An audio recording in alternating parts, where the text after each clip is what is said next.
and now give the floor to His Excellency Abdoulaye Diop, Minister of Foreign Affairs of Mali.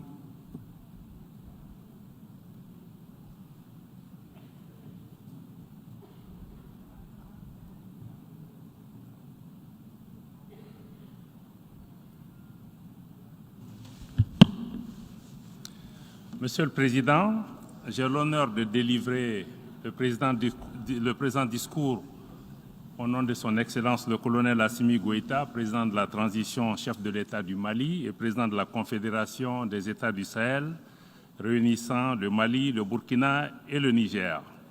Le sommet qui nous réunit et le pacte qui en résulte arrivent à point nommé. En effet, notre organisation commune, les Nations Unies, a été créée essentiellement pour préserver les générations futures du fléau de la guerre. Il est regrettable de constater que, après près de 80 ans, nous n'avons jamais été autant menacés par les défis existentiels, pourtant évitables pour la plupart. La prolifération des tensions et des crises dans le monde, notamment le terrorisme, la pauvreté, les changements climatiques, les inégalités, les maladies, les confrontations géopolitiques et les velléités hégémoniques et de domination néocoloniale ont mis à rude épreuve l'action de notre cadre multilatéral incarné par l'ONU, lui-même reflet d'un ordre ancien et d'un monde d'hier. Dans ce contexte, le Mali avait fondé beaucoup d'espoir sur les forces internationales sur le terrain. Mais 10 ans après, nous nous sommes rendus au constat d'échec.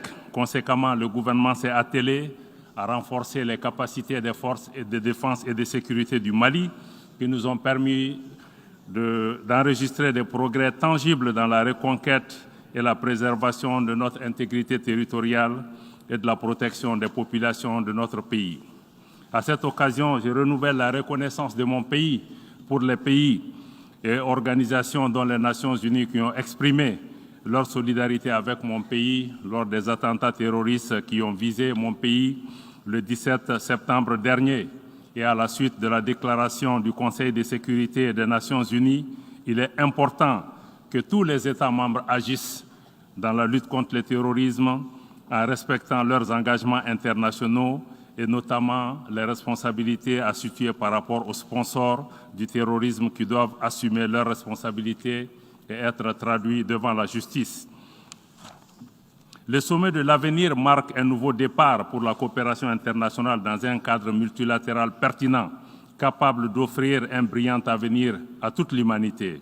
Ainsi, nous devons agir collectivement pour renouveler notre engagement en faveur de la transformation du monde d'un cadre multilatéral qui a gouverné nos affaires jusqu'à présent.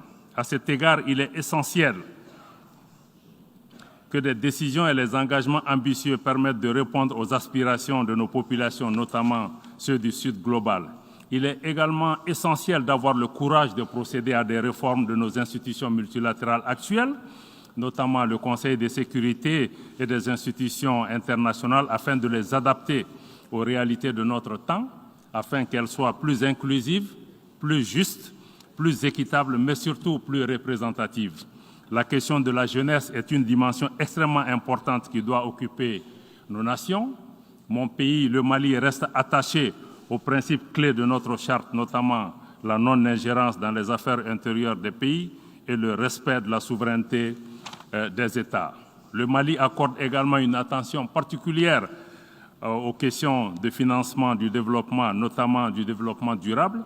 Nous pensons que la problématique du numérique aussi est une dimension essentielle. D'ailleurs, mon pays s'est engagé à mettre en place un programme ambitieux de digitalisation des services publics. Enfin, nous pensons que le pacte pour l'avenir est un chantier très ambitieux au plan national et au plan international, mais elle doit aller au-delà d'une promesse, d'une déclaration pour répondre aux aspirations des générations actuelles et futures. Je vous remercie. I thank the Minister of Foreign Affairs of Mali,